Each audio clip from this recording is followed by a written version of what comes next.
Asato ma sadgamaya tamaso ma jyotirgamaya mrityurma amritam gamaya.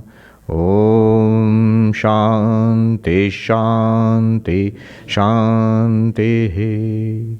Om, lead us from the unreal to the real, lead us from darkness unto light, lead us from death to immortality.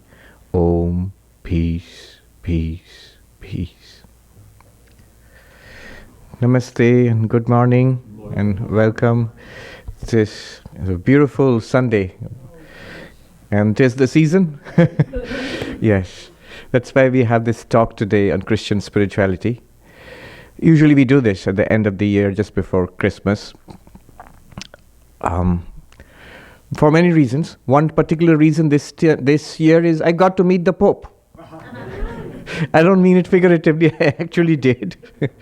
So the occasion was something called Nostra Aetate, which is Latin for in our times.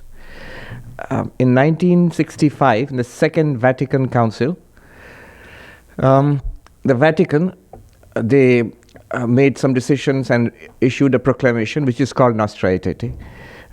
It is basically, the idea was that there is truth in other religions. Now that sounds a little strange to our ears, but you have to see the history of the Catholic Church to see what a big step, a jump ahead it's for them. It was, the document was initially an attempt at reconciliation with the Jews, and especially in the aftermath of the Holocaust. Of course, the Holocaust happened in 1940s, and this was 1965. The church moved slowly. But it happened. I was in Rome. They showed me the main synagogue there where the Pope actually walked down there for the first time and apologized and prayed and knelt there. All this happened in the 1960s.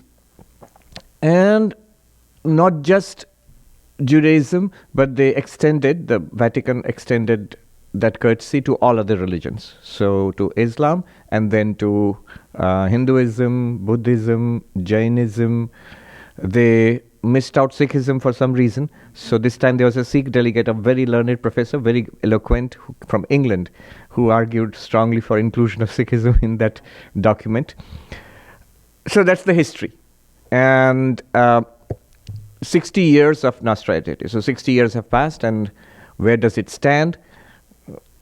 For that, there was an interfaith conference in the Gregorian University, which is more than 400 years old in the Vatican itself. And it's a Catholic university with theologians and all. And one of the occasions was a meeting with the Pope. All the delegates, they got to meet the Pope. And new Pope, American, Pope Leo, from Chicago. So I was the speaker from Hinduism. There are multiple delegates from different religions, but each religion had one speaker. So I was the speaker from Hinduism.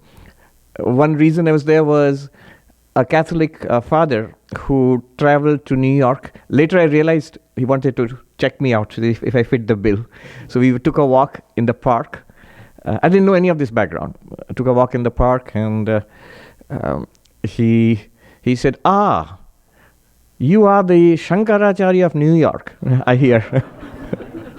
I said, oh, nobody's called me that before. But apparently I fit the bill, so he put in a word with the Vatican, and then after that I got an invitation, and I checked with him, is this your doing? And it was, and he was there at the airport to receive me and then show me around Rome, around the Vatican, and he was cheering for me. He was in the audience. He said, you must talk about Sri Ramakrishna and Vedanta and Vivekananda and the harmony of religions here. Once he told me that just the evening before the talk. I think he was more nervous than I was. Because you just get 20 minutes. I also got just 20 minutes. So you remember how Vivekananda was fearless in the World Parliament of Religions in Chicago in 1893. So you must speak fearlessly here. I decided that instead of talking about theories and arguments, which people hardly listen and mostly forget very soon, immediately afterwards, I just thought I'll tell parables. Sri Ramakrishna. You know, the water, pani, aqua, that the same body of water people go to drink, and they call it by different names. The Hindus call it jal, the Muslims call it pani, the English there that they called it water, but it's the same thing they're referring to. Like that, multiple parables. Once you hear those parables, you never forget them. Actually, that's the beauty of it. And I said, Jesus taught in parables, and we remember them to this day. Similarly, these parables, and it made an impression. I could see when I was giving the talk itself, people were beginning to nod. All these people in black, I mean, there were delegates from all across the world, but most of them were Catholic priests, Jesuits, and other orders. There's a funny one about that. I was walking through the streets, narrow streets around the Vatican, and I was shown around. It's a very nice tour. You have to be with somebody who knows Rome very well. And then we walked through ancient Rome. So once I was walking alone down a narrow street, and most of the Italians, they don't know English, but somehow they thought I was a priest. I guess I gave off some kind of a priestly aura or whatever. I was dressed like this. And an Italian shop owner, he stepped out in front of me and he said, "Padre, what has happened to you?" The idea being, why are you orange?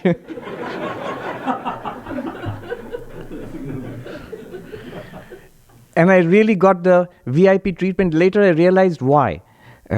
Because the priest who had put in a word for me and who had introduced me, he had told the organizers that he is equivalent to a bishop in Hinduism. So I was treated with the greatest respect, given private tours, swept past saluting Swiss guards. The Swiss guard guards the Pope, and so they later realized what was happening. I'm not a bishop or an archbishop or a cardinal, nothing like that. I'm a very ordinary person. So that was the background. And on two occasions we did. One occasion we got to meet the Pope, and the second occasion, the St. Peter's, the square where the Pope grants an audience every Wednesday. We got to sit close to in a tent, all the delegates. And there were photo sessions and all. It's all very formal. So it was really educative for me and very, very nice for me.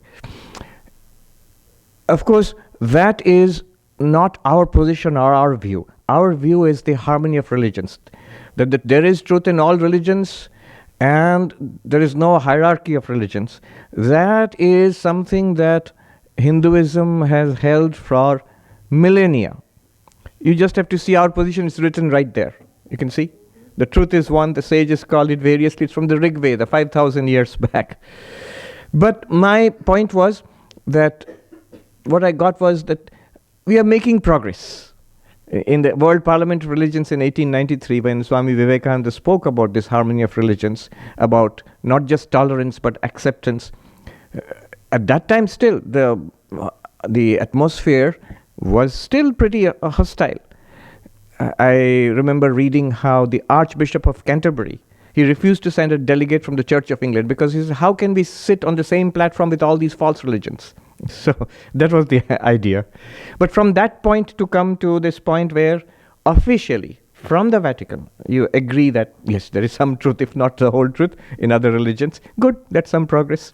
And it's all in the right direction, and I hope they take it forward. I saw all of these programs are on YouTube. You can take a look. I was seeing the comments. I guess from Christians, from Catholics, most of them were very welcoming, very happy with it. Some of them were still hesitant or critical. Why invite all these false religions to the Vatican? There are comments like that. One or two were like that. And you have to see it from their perspective also. If I have taught my congregation for 2,000 years, I am the one true faith and everybody else is false, then if I change my position, I'm going to get pushback from my own congregation also. What's this? So are you changing your position? Is it that we are no longer the one true faith? So they have to be carefully balanced. But I think it's all in the right direction. I'm so happy and amazed to see that these changes across the world over the last 100 years, in general, on the whole, on the average, it's in the right direction of harmony, of acceptance. People who were openly fanatical and narrow earlier, now They might be in the heart of hearts or in their own congregations, but openly it's no longer seen as politically correct or even polite to say such things. One scholar of religion, Arvind Sharma, says, see, I did some homework before going there, so the documents and all, I read it up. To see the difference, Professor Arvind Sharma, who's in Canada, he writes in his book on religious tolerance. He says about this document, Nostra Aetate, see the difference, that the principle followed by the church was tolerance wherever necessary, intolerance all the rest of the time. So tolerance where necessary, you can't help it, but otherwise just be intolerant of everything else or every other religion. From that point to come to Nostra Aetate is actually a big jump, and this is officially. Unofficially, there are lots and lots of theologians, professors, priests who are as liberal as you can imagine. I think it was Professor Steinhardt, or I forget his name, Steiner. I heard him speak here. He's a well-known professor of religion. He said, I used to be a Catholic priest in training in the 1960s. And I remember till today that we would pray 3 times a day for the heathen in his darkness. And then he said, I was sent for further training to the Vatican, where I started studying Buddhism and Vedanta. And I realized that the heathen is not only not in darkness, has often more light than we have. And then he's left the church, but he became a professor of religion. He's a very well-known professor of religion now. I think Steinhardt, I'm forgetting the name. So that's the background. Now why I'm starting there is, where I got to stay, it was a guest house for Catholic priests. So everybody was in black. And of course it's all men. And I was in bright orange. Everybody spoke in more or less Italian, many of them. I spoke no Italian at all. So I had to really struggle to make myself understood. But they were all very nice. Some of them were curious. Some of them engaged me in discussion. Some knew English. Some were from different parts of the world, so they knew English. So one day we went to the offices of one of the organizers. There are all these small offices just outside the Vatican. They're all owned by the church. The entire area is owned by the Catholic Church. I visited some universities, met some theologians, good conversations. One of those offices of the organizer of all of this, so he showed me this another Catholic father, a Monsignor actually. He showed me a big painting on one wall. That painting shows Mahatma Gandhi and a group of non-Catholic, some are Christians, Orthodox. You can clearly see from the dress and Orthodox church, and some are Buddhist, some are, so different religions you can see from the dress, and all led by Mahatma Gandhi, meeting with the Pope. And this is an old painting. At that time the Pope was Pius XI. Now there's an interesting background to this. Mahatma Gandhi actually did go to the Vatican in 1931 after the Second Roundtable Conference. We have all, those who have read history in India, we had to read all those. So in London, after that, he went to Rome, to see Rome and to meet the Pope. But he was not allowed to, because the office of the Pope said, you can't meet the Pope dressed like that. So like the cloth and the simple loincloth and the chadar he wore. So he was disappointed he couldn't meet the Pope. George Bernard Shaw remarked about this. He said, Mahatma Gandhi loses nothing by not meeting the Pope. The Pope lost an opportunity to meet a man of love and truth. So the father pointed out that this actually did not happen. He gave me the whole history behind it. But we are really sorry that it did not happen. Now we realize that it would have been wonderful if Mahatma Gandhi had actually met the Pope. And so they have made a painting as if he's meeting the Pope. So it's as if he's leading. He's in the front, and behind him representatives of various world religions are there. It's a very nice painting. I took a picture standing in front of it. So that brings me to today's discussion of the core of Christian spirituality. It all goes back 2,000 years of history. It all goes back to the New Testament. I remember a rabbi telling me, not the Old Testament, it's the Torah. That's what the Christians call it. It's not an Old Testament at all.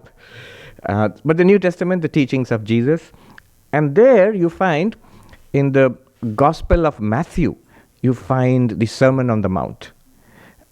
So that is in some senses, the best or the highest sermon that Jesus ever gave. And that has become the source of the development of Christian spirituality, a vast literature, many saints, many teachings over the last 2,000 years.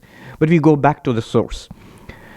And in that Sermon on the Mount, there are what are called the Beatitudes. They are like high teachings, blessings. You find it in Matthew, you find some of it in Luke also. In the Sermon on the Mount, there's that famous teaching, resist not evil. And I promise this is connected to Mahatma Gandhi and the Pope and everything. So resist not evil. Jesus says the exact teaching there is, Jesus says that you have heard an eye for an eye, a tooth for a tooth. But I say unto you, resist not evil. If a man smite you on the left cheek, turn to him the right also. And it goes on like that. So the old teaching is eye for an eye, a tooth for a tooth. Remember, even that is, you might think that sounds very revengeful. Actually, that is a controlling of the tendency to violence. If you're hurt, well, you can go and hurt the other person, but don't murder him. You stop yourself from that. Be proportionate, be restrained in matters of violence. So it was a step above brutality. A step above. You can see how it evolves, the idea of ethics. And then Jesus takes it a quantum jump forward. He says, you don't even hit back. Resist not evil. If someone hurts you, he says, you turn the other cheek to that person. So this idea of resist not evil, we'll start with that. And you can see where I'm going with this with Mahatma Gandhi. But before that, eye for an eye. And a stupid joke, but I must tell you, I heard it recently. I got on a plane, and it's crowded, and there were some people trying to exchange seats or something, and the stewardess, she announced, listen folks, as you know, it's an aisle for an aisle.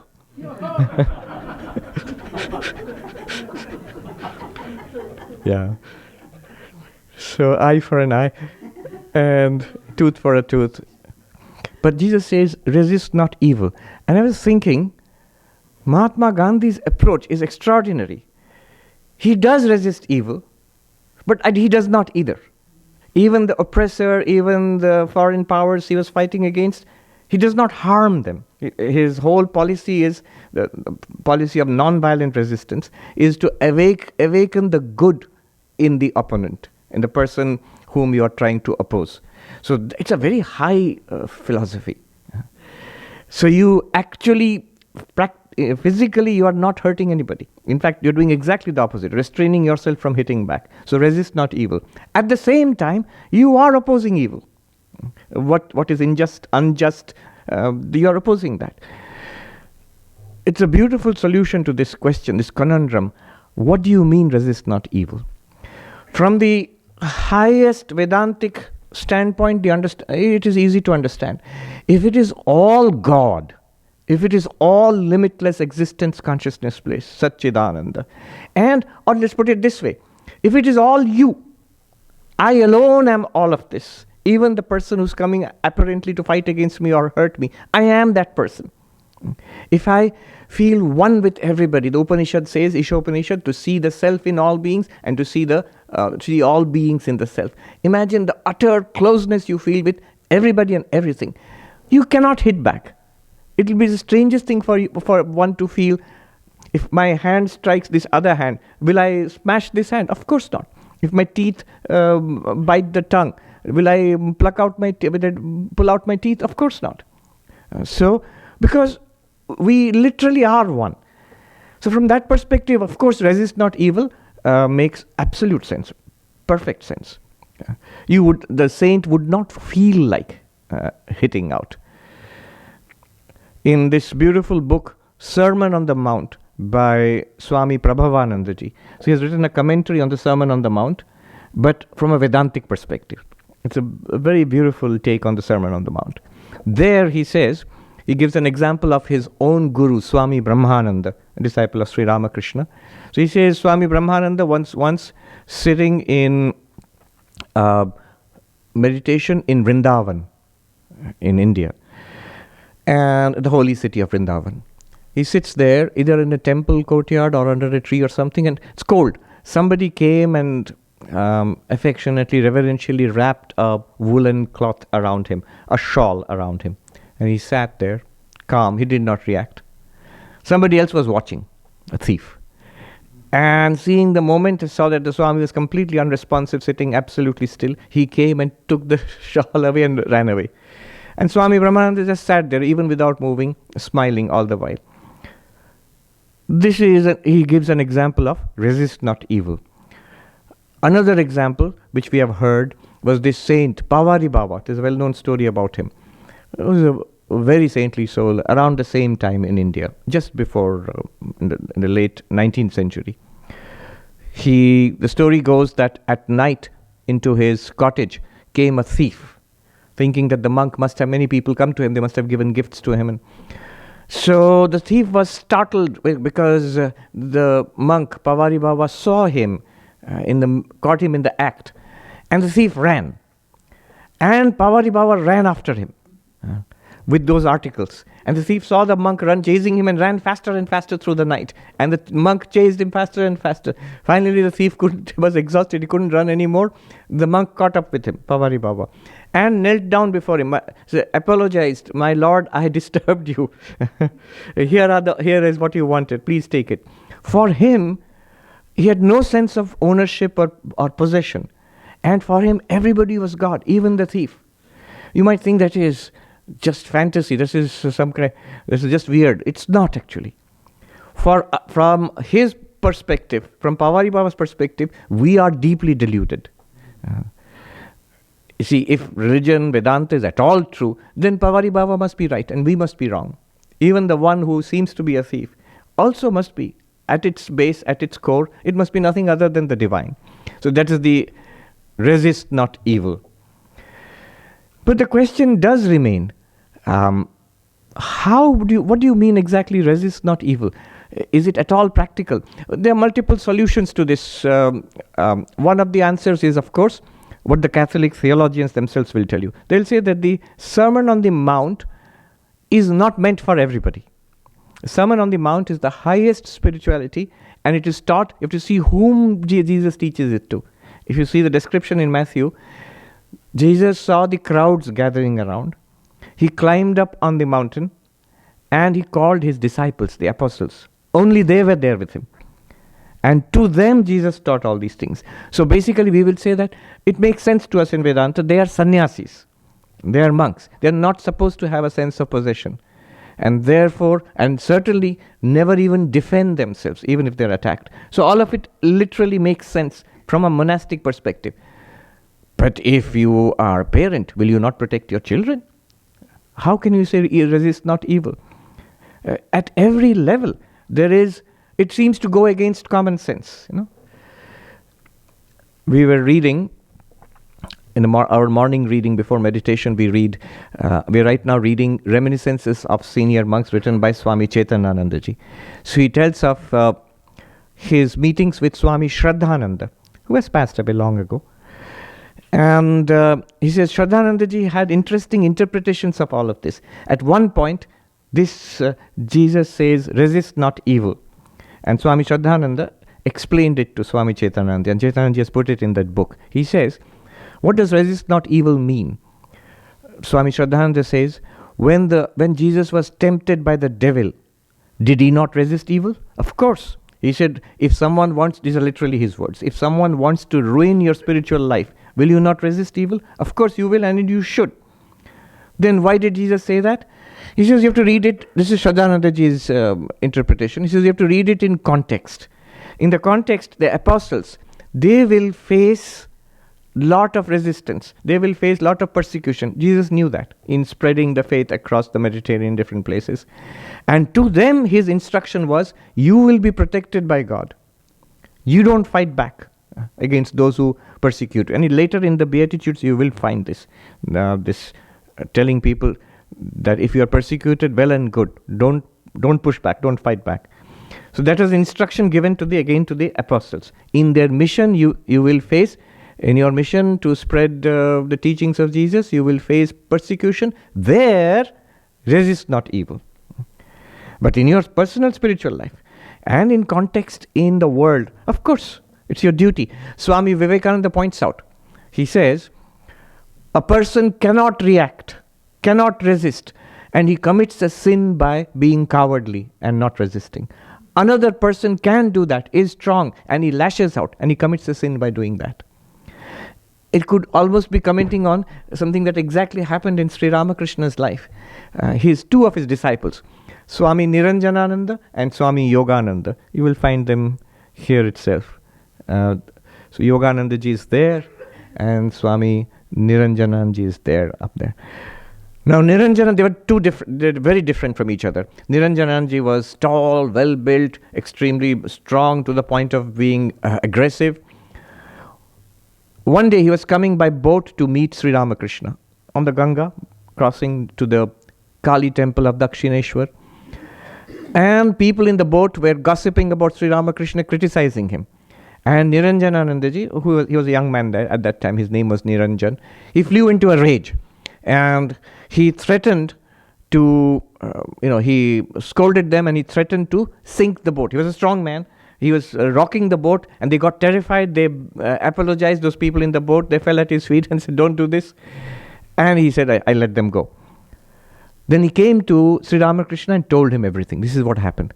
And Sri Ramakrishna immediately was upset. He corrected him. What have you done? He says that anger is verily the devil. You are about to kill those people. They would have drowned. And the poor boatman, what harm has he done?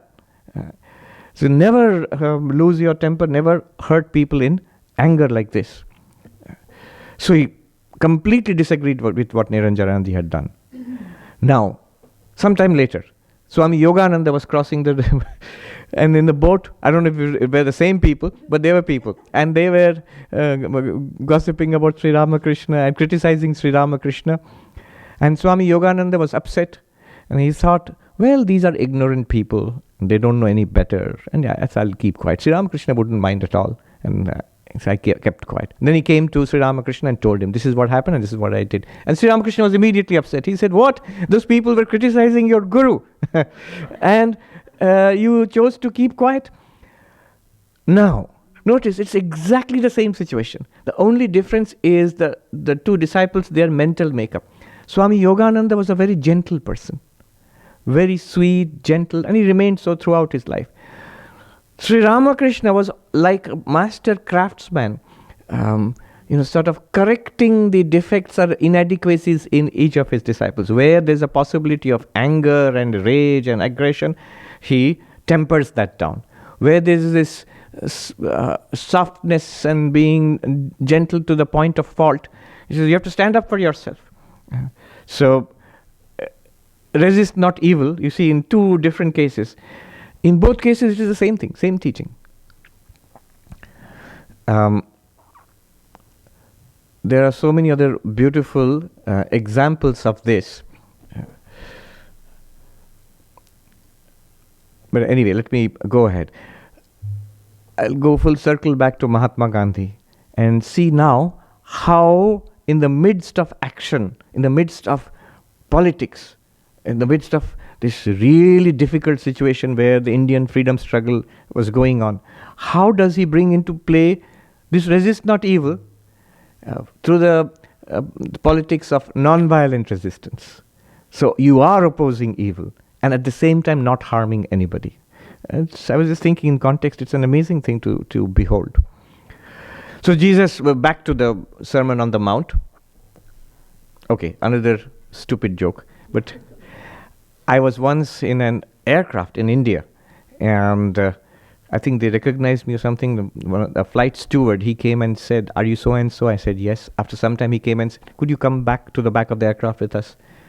I don't know what was going on. Two monks were traveling with me. They were astonished. Suddenly in the middle of the flight, I get up and go back to... So there were some empty seats. The steward had called all the stewardesses, the air hostesses, and said, "Can you give us a talk on the meaning, a purpose of life?" So I gave a talk. Anyway, that was that. And then we came, after I returned, I told the General Secretary of our order in Belur Mutt, in our main monastery, what had happened. And he burst out laughing. He said, I've heard of Sermon on the Mount. This is Sermon in the air. So Swami Prabhavananda ji has written a beautiful book, commentary on Sermon on the Mount, according to Vedanta. Now, strictly from a Catholic theology perspective, they might not agree it. They might say this is not what it means. But we have a right to read it from our perspective. And it's a really beautiful commentary. And in fact, the introduction to that book is given by a famous writer and editor in those days, Henry James Forman. Henry James Forman, he writes in his foreword, he says that these Vedanta societies, why are they here? He was close to the Hollywood Vedanta Society. Why are they here? They are not here to supplant other religions. He says, those of us who come to the lectures in the Vedanta Society, we are introduced to a high spirituality, and often we find new light and new truth in our own religions when we come here. So to those who want it, the Vedanta Societies are here to introduce us, to inspire in us the highest form of spirituality. Not to convert people from this religion to that religion. Not that. This is not the point of the Vedanta Societies. And he says this in the foreword to Sermon on the Mount according to Vedanta. So there, the scene is, you see in the Gospel according to Matthew, Jesus going up into the mountain with his apostles, with his close group of disciples. And he starts speaking to them. Swami Prabhavananda says here, it's not that they were really secret. Because after all, the teachings are already there. You can read it now. People have been reading it for 2,000 years. It's not that it's some top secret stuff. No, what happened then? Why separately? And again, we understand it by looking at the life of Sri Ramakrishna. He would talk. People would sit around him and he would teach every day. But sometimes the closest disciples, those, the ones here, who would become the monks later on, he would call them separately. He said, come when nobody else is around. And then he would teach them specially. Now again, those teachings are available. It's not that anything was very particularly secret.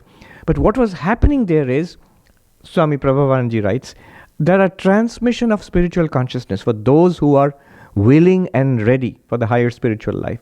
Separately for them, awakening that inner spirituality. And probably that's why Jesus would pull them aside and talk to them specially, the apostles. What did he say to them? He said, blessed are the poor in spirit, for theirs is the kingdom of heaven. What is this poor in spirit? You have to remember these are Old English translations of Old Latin, which are translations of Old Greek, which are translations of the original Aramaic. So they have come through multiple iterations. Blessed are the poor in spirit, for theirs is the kingdom of heaven. What is this poor in spirit? It is humility. This ego, if it is strongly settled in my wealth, I am rich, I am better than you. My learning, I know more, I have read more, I have all these fancy degrees from Ivy League colleges, I am better than you. I am strong or beautiful, or it could be anything from noble lineage. It could be anything. And if our ego takes that, is settled in that, that leads to arrogance, to pride. From a Vedantic perspective, the problem is understandable. That means I have identified myself with the body, with the mind, and with things associated with this personality. If my goal is to realize I am the infinite, I am the non-dual. It sounds very philosophical and dry, but non-dual simply means there is no second reality apart from Brahman.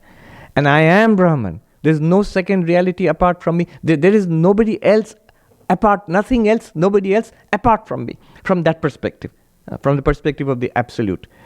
Then this is just the opposite of pride or arrogance. A scholar of religion once asked me, this Vedanta, I am Brahman, doesn't it lead to arrogance? One should be humble. This poor in spirit. I am Brahman, you're literally saying I am God. I said, no, it's just the opposite. That I am Brahman literally means I am one with all and everything. I cannot, this arrogance or pride is always based on, predicated upon separating myself from others.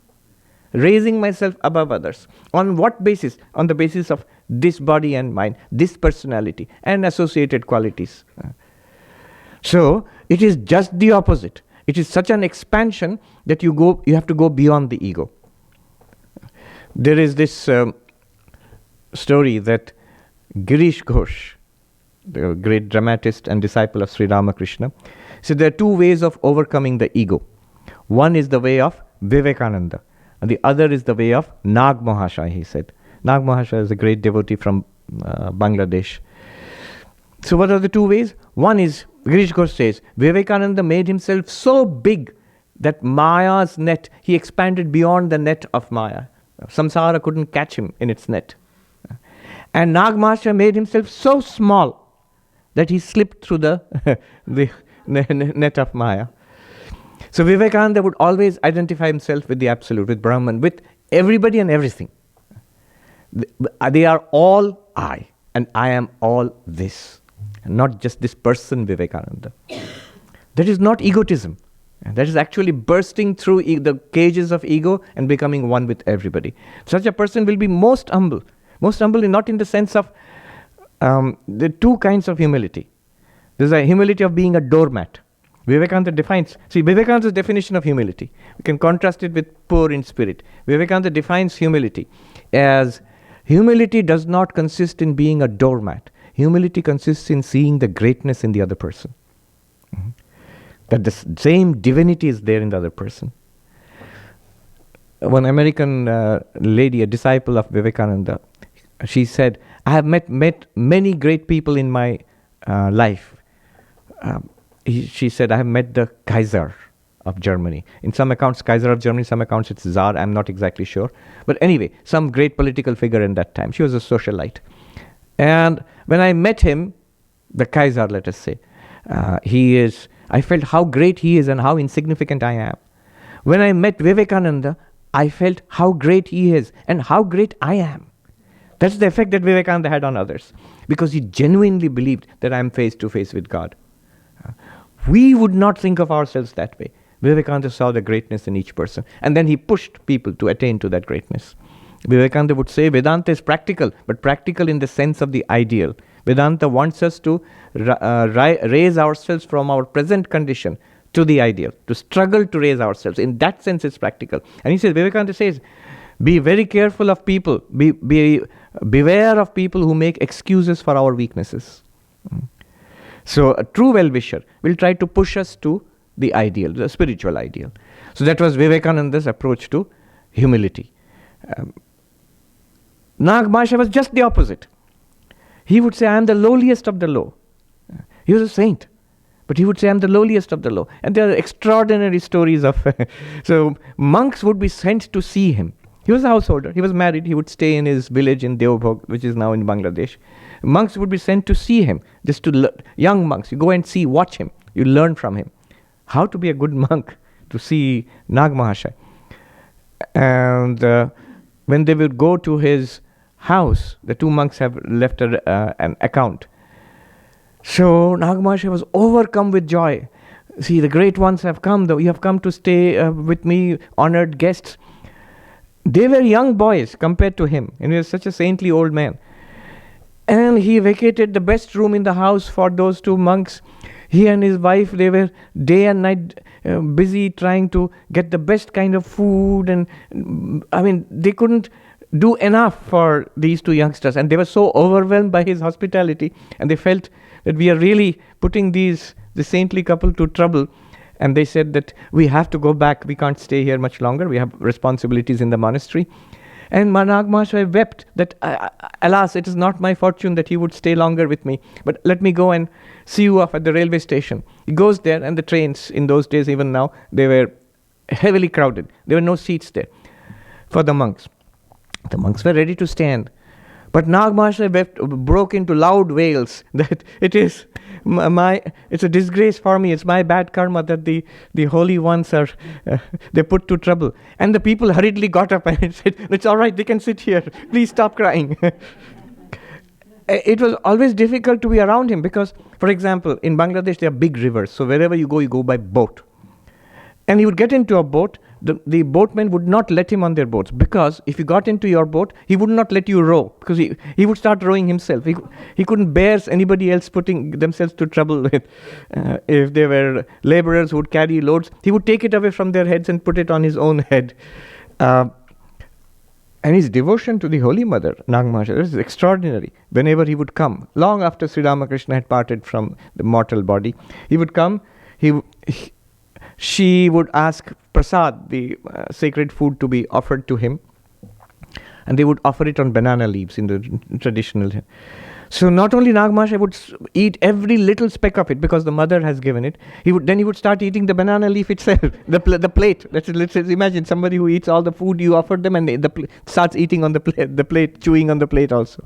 So there was standing instruction to the monks that when you serve Nagmasha, you wait until he has finished eating and then snatch the plate away from him, because he'll eat that too.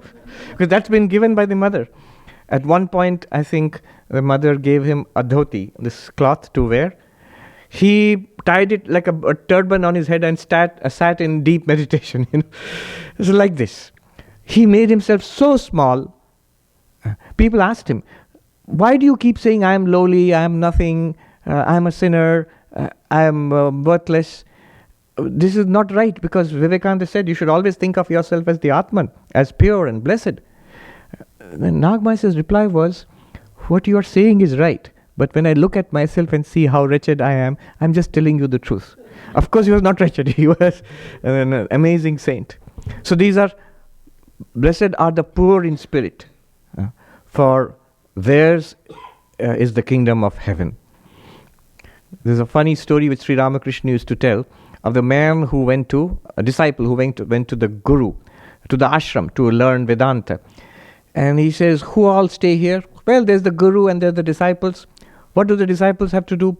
Well, they have to wake up really early in the morning, and they have to clean the ashram, and then they have to go out and collect firewood from the forest, and they have to beg for food in the village, and they have to study grammar and this and that all day long, work hard, and they have to do their meditation. I see. And the guru, what does he do? Well, he gives a few lectures now and then. And then the man thought, I think I'd rather be the guru. So blessed are the poor in spirit. Now, for theirs is the kingdom of heaven. And then Jesus goes on. He says, blessed are they that mourn, for they shall be comforted. Then you mourn, that you sorrow. Sorrow or mourn for what? Sri Ramakrishna says that people in the world, I see them weeping a bucketful for children or for money. Who sheds a single tear for God? Does anybody weep for God? When people would say that he's mad to Sri Ramakrishna, he says he would readily admit it. Yes, people in the world are mad for the world. I'm mad for God. That's the only difference. What do we want? What do we sorrow for? What lack do we feel? I don't have to tell anybody else. We have to look into our own hearts and see. And there lies the secret of our lack of progress in spiritual life.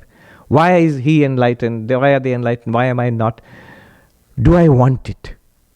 I remember this touching story. A senior monk told me that many years ago, decades ago, he did a long period of an intense retreat and long hours of meditation and japa, and he actually felt a divine presence in his heart. But that's it. Nothing happened after that. So then he went and asked the then president of the order that this is something I experienced. Is it true? That what I experienced, was it true? And the president said yes. But then it went away, and then further nothing more has come. I have not made any progress. And then the president of the order, this monk told me, that he sat gravely for a moment and he said, you have to then understand that you don't want it. In Bengali he said, bujhte habe ichcha nahi. And that's such a hard truth to take. Yes. Now one might feel very disappointed that, yeah, I guess I am not all that desperate for God. If you look at the life of Sri Ramakrishna, you see how he would pine away for a vision of the Divine Mother. He was a worshipper in the temple of Kali, and he would say, are you just a stone image? Or are you a living being? Other great mystics have seen thy living form. Will you not show yourself to me? He would weep and pray. He would throw himself on the ground, on the bank of the river, the Ganga, at sunset, that one more day has gone, mother, and I still have not seen you. One more day has gone, I'm weeping because I have not still seen God. Whose to-do list is that? One more day has gone, I have not ticked off seen God. Sri Ramakrishna would be asked later on, what is the one condition of God realization, of enlightenment? And he would say, Vyakulata, restlessness, a deep restlessness. He would say that restlessness, he said, this is the Arunodaya. That means this is a term for the flush you see on the eastern sky just before sunrise. You see, before you see the sun, you see a red flush, a glow in the eastern sky. Now what does that mean? He says that means the sun is about to rise. When that restlessness, the divine restlessness takes possession of your heart, that means enlightenment, God realization is around the corner. It's bound to come. Now we might think, at least I feel, oh no, we don't have that restlessness, so we are not going to get enlightened. Well, a good beginning is, do we want it? Do we want to want God? Do we want God desperately? Maybe not. Some do, the lucky few. Most of us, we do want God, but a little bit, not so much. Saint Augustine, his famous prayer, that Lord grant me chastity, but not just yet. Yeah, it's famous. That's a human condition. I want to be a saint, but not right now. Just a little later. I still. That do we really want it? What are we sorrowing for? What are we mourning for? People mourn. People are sad, but they are sad for money, or for respect in the world, or for children, or for a spouse, or for losing near and dear ones. Whatever it is, we are mourning for the world. We are not mourning for God. And so Jesus' second teaching, blessed are they that mourn, not for the world, for God. He says that where your treasure is, there your heart will be. What is it that we value, our treasure? If my treasure is spirituality and God, then my heart will be there. Heart will be there means I'll want it. If I value the world, my heart will be here. Now, it's a spectrum. We are sort of on the spectrum. We are somewhere in between. We do want God. After all, why would we turn up here on a perfectly nice Sunday morning? Yeah. We do want it. But Jesus shows us the direction. Sri Ramakrishna shows us the direction. Where do we have to put in effort? What's next? Then Jesus goes on. And he says, blessed are the meek, for they shall inherit the earth. Blessed are the meek, for they shall inherit the earth. What does that mean? It means a recognition of the presence of God, that all of this belongs to God, not to us. This surrender, this spirit of surrender to the divine. We do the opposite. In worldly matters, we are very up and doing. My relationships, my money, how the things are going in the world, my financial status, my health, all of this, my Facebook status, how many likes I've got, I'm up and doing, I'm worried about it, I'm trying to improve things, And about God realization, I've surrendered, and God will take care of it. Someday it will happen. But no, Jesus says, flip it. Blessed are the meek, about the world. The meek. In The Imitation of Christ, a beautiful book written, of course, 1200 years after the New Testament, Thomas A. Kempis says, what is this meek? 4 things. He says, if you want peace, you should always seek to have less rather than more. If you want peace, then always seek to be last rather than first. If you want peace, always seek to do the will of another rather than your own will. Completely anti-Manhattan philosophy. Just the opposite. Always seek to have more than rather than less. Always seek to be first rather than last. And always seek to get your own will done rather than. It's very un-American, and that's why we don't have peace. You have to apply it intelligently. It's it's a wisdom to cope with life. And then the 4th one, is of course the greatest one. In all things, see and accept the will of God. Whatever happens. Things we like it, if it happens, we act, this is the will of God, very good. But if it doesn't, not at all to my liking, there to peacefully accept the will of God. So this is what Jesus calls meekness, that humility. Nothing here belongs to me. Nothing here is being done by my will. We cannot even lift one finger. This is the latest neuroscience. If you read that book, Sapolsky is determined. Last year it was published. If you lift that, even the slightest, the most ordinary signs of free will, he says it's an illusion. On brain science, on neuroscience, we think we can. It's a in a sense a no-brainer. Just to lift this finger here.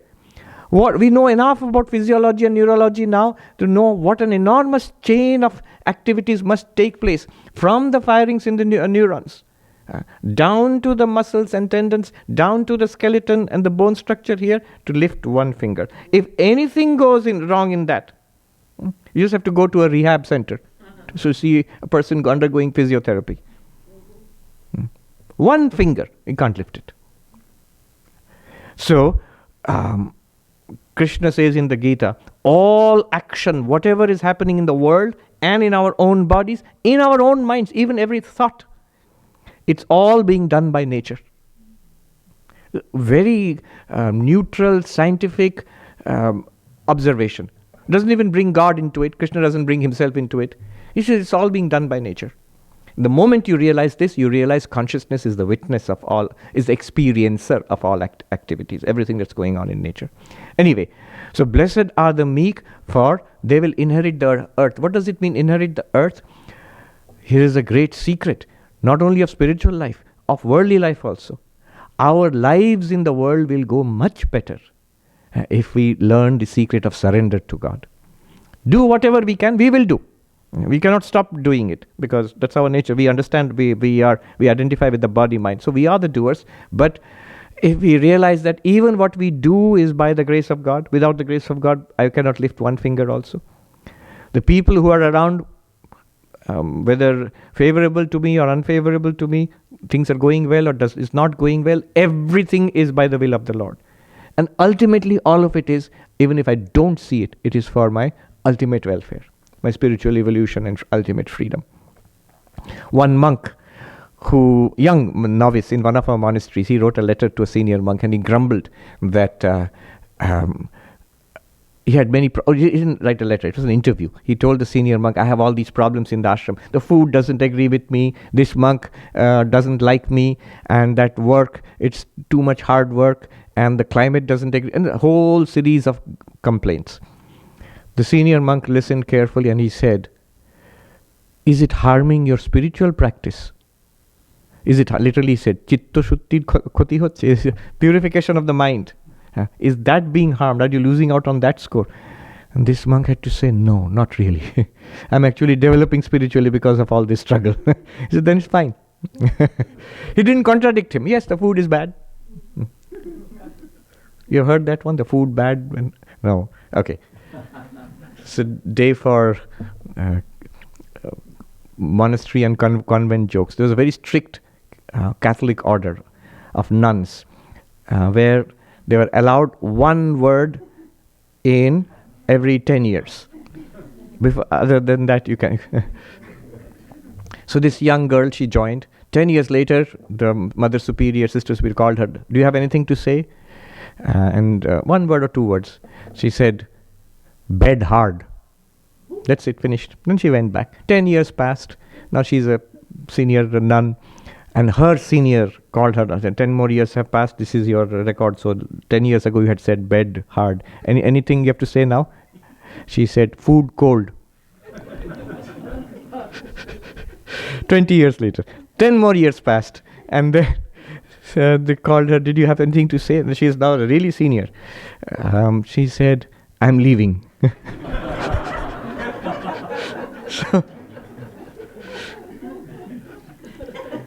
So the senior monk asked her, yes, I understand, bed hard, food cold, but is it harming your, in Bengali, Chitta Shuddhi, your spiritual, your purification? Are you feeling uplifted and purified by it?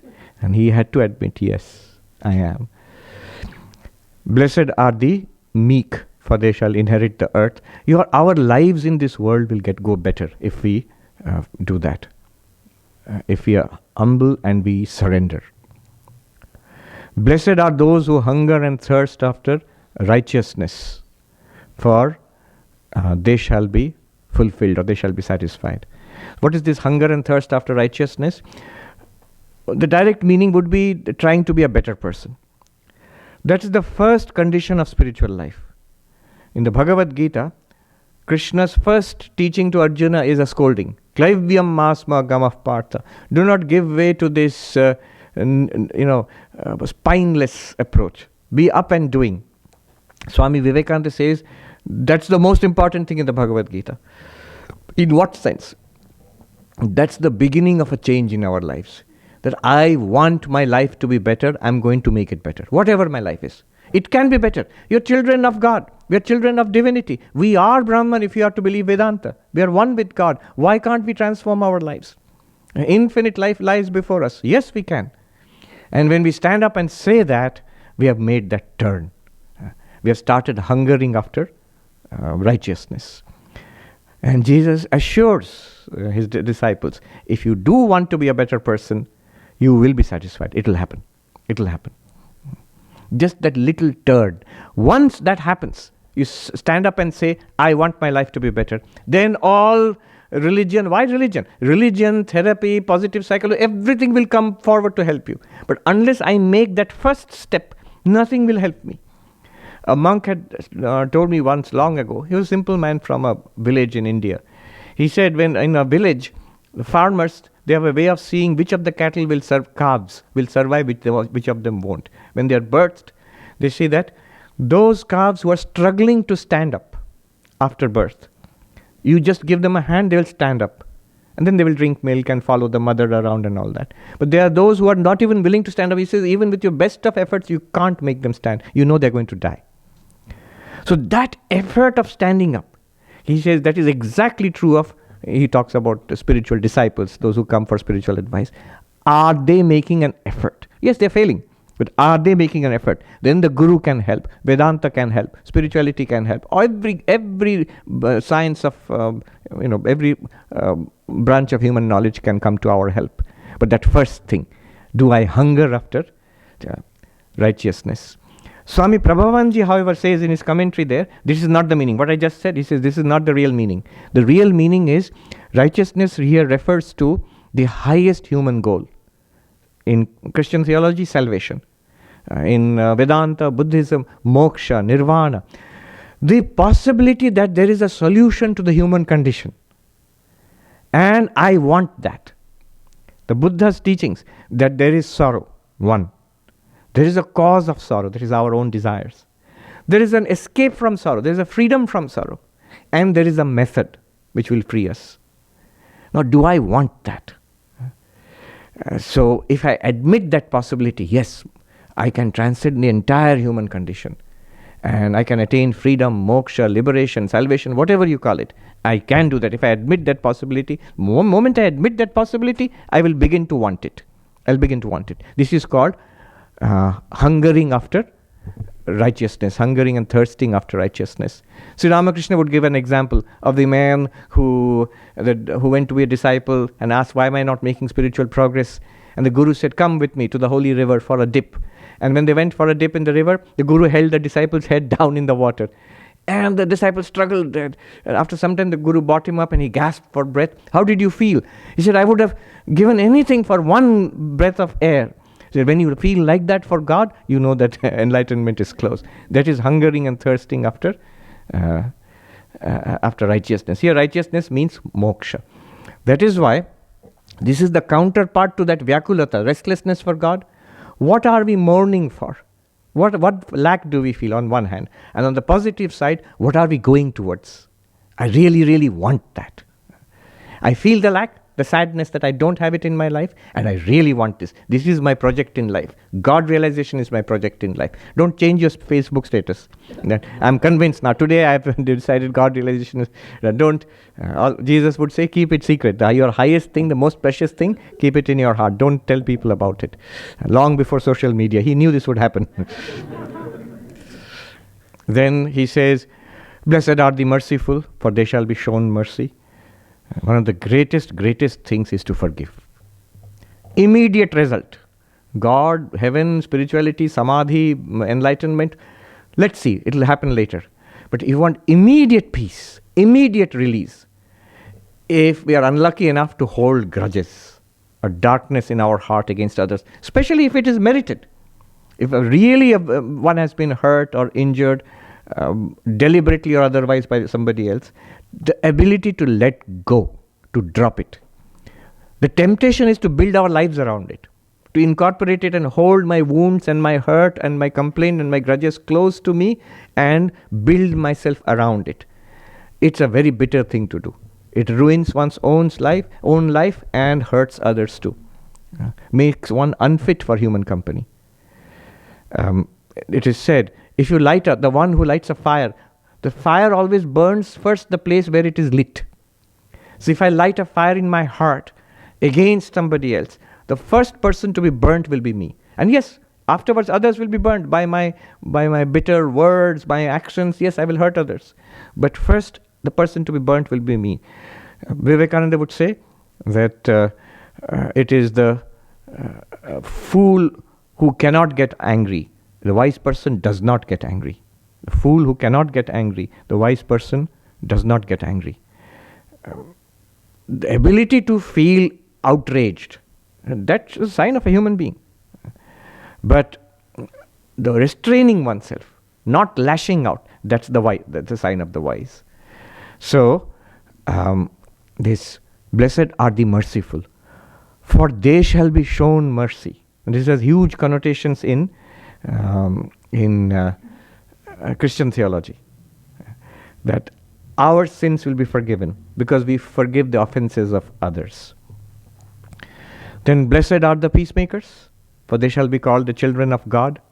It's so amazing that Swami Prabhavanandaji's guru, Swami Brahmananda, he was called the spiritual child of Sri Ramakrishna. And this is such a beautiful story that a group of monks were quarreling in our ashram in Banaras, where there's a hospital. Now there are twin ashrams. They're the same place, but they're twin ashrams. One of them is called the Advaita ashram, and the other one is called the Sevashram. The Sevashram is a hospital, and the Advaita ashram is a traditional monastery. And they had a bitter fight.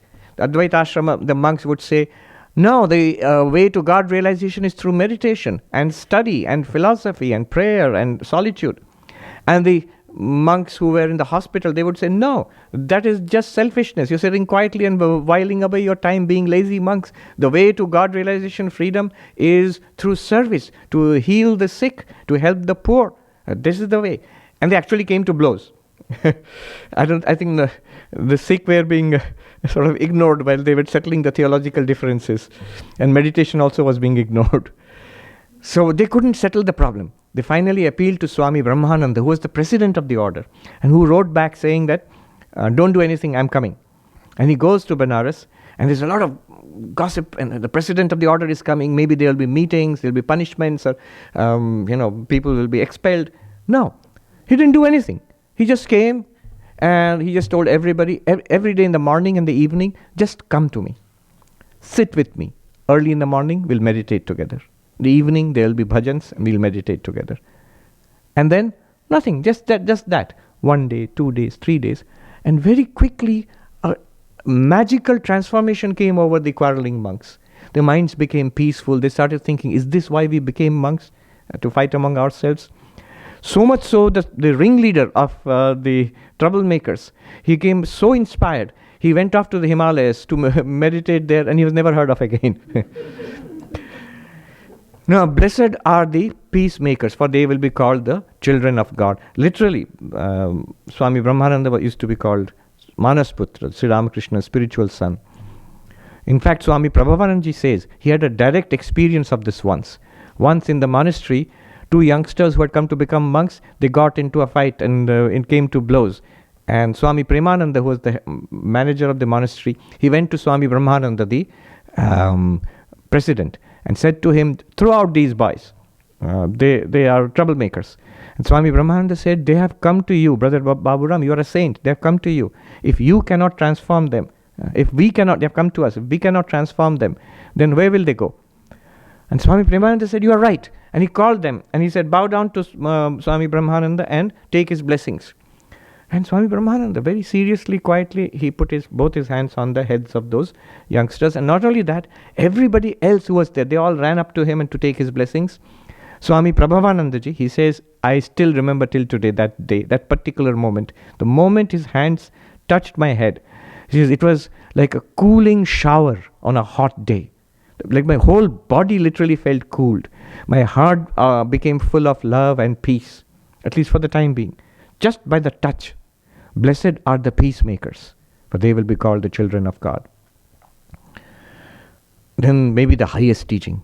Blessed are the pure in heart, for they shall see God. Blessed are the pure in heart, for they shall see God. Now somebody might think, we might think, I'm pure in heart, I don't have any bad thoughts. Swami Prabhupada gives a test there. You want to see whether you're pure in heart?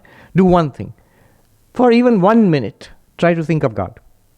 Repeat a mantra, visualize something. Even for a minute, you will find a thought will intrude. Some other thought, something else will intrude within seconds. That is the sign of an impure mind.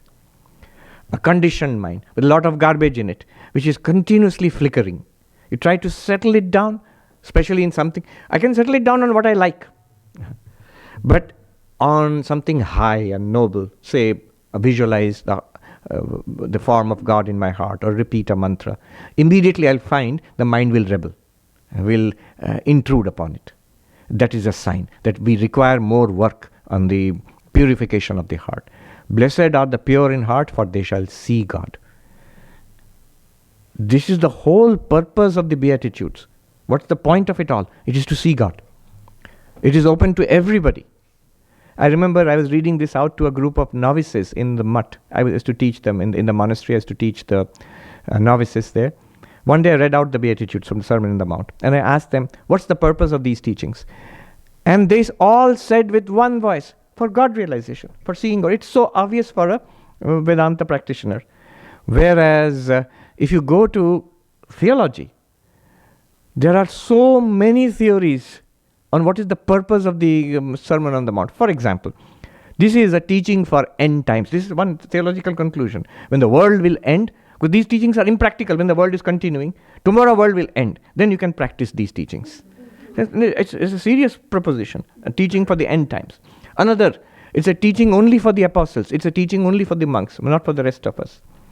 Another, it is a teaching meant for establishing a utopia, that the society will be perfect with. All of these are very well thought out positions. But the simple answer that those monks in India gave me, one conclusion, it's meant to see God. Blessed are the pure in heart, for they shall see God. And then blessed are you if you are persecuted for the sake of truth, for thine is the kingdom of heaven. If people insult you and say false things against you and injure you for the sake of truth, rejoice, for great is your reward in heaven. It goes on like this. Swami Prabhupada says, sometimes, even if the world is against you, you feel like telling the truth. That he's talking about it in the highest spiritual sense. Not in the sense of a personal, I am the truth teller. Everybody else is weak or they only tell lies. I am so much better than everybody else. People who, I am fond of the brutal truth. Mark Twain's famous saying, he says, I've often seen people who claim to be fond of the brutal truth are more fond of brutality than the truth. Because they often cannot digest any truth told about them. I'm really fond of the brutal truth if it's about you, not about myself. I am, no. This is the highest spiritual truth, and I will tell that without fear. There was a monk called Athanasius in the early history of the church, and he was expelled from Rome for some doctrines which he held. And I read a saying among the sayings of the early fathers. What a noble, inspiring saying. He says, if the world is against truth, then Athanasius is against the world. What a simple and tremendous assertion, nearly 1800 years ago.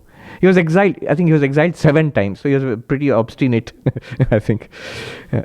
But he stuck to it. So whatever the truth was which he was talking about, but the point is well taken, that you have to withstand. Sri Ramakrishna used to play on words. He would say, Je shoy she roy, je na shoy tar na shoy. It's a play on Bengali, but he's really good at this wordsmithy. So those who forbear, they alone will persist, they will stay, they will reach their goal. Those who do not forbear, that means those who lash out and they say, I can't bear this, they will be destroyed. It loses its punch in English. In Bengali, Je shoy she roy. Shoy means to withstand. Roy means to stay. They will gain eternal life.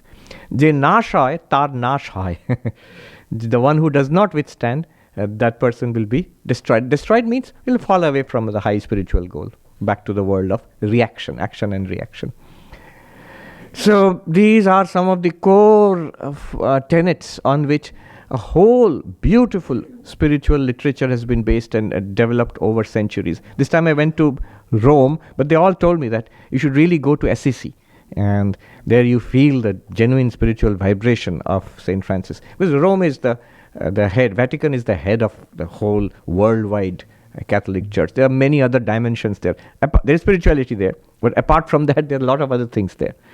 But Assisi, you feel the genuine spiritual vibration there, and upliftment, even centuries after Saint Francis has passed there.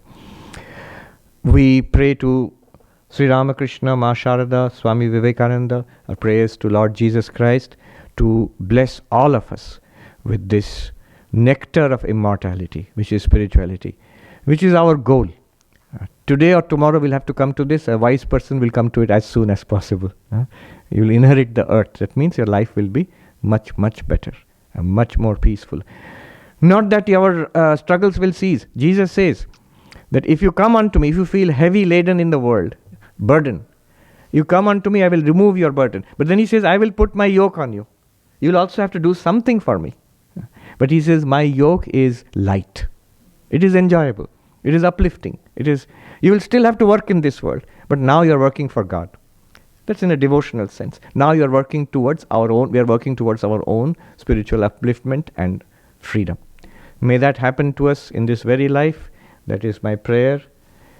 Om Shanti Shanti Shanti Hari Om Tat Sat Shri Ram Krishna Arpanamastu.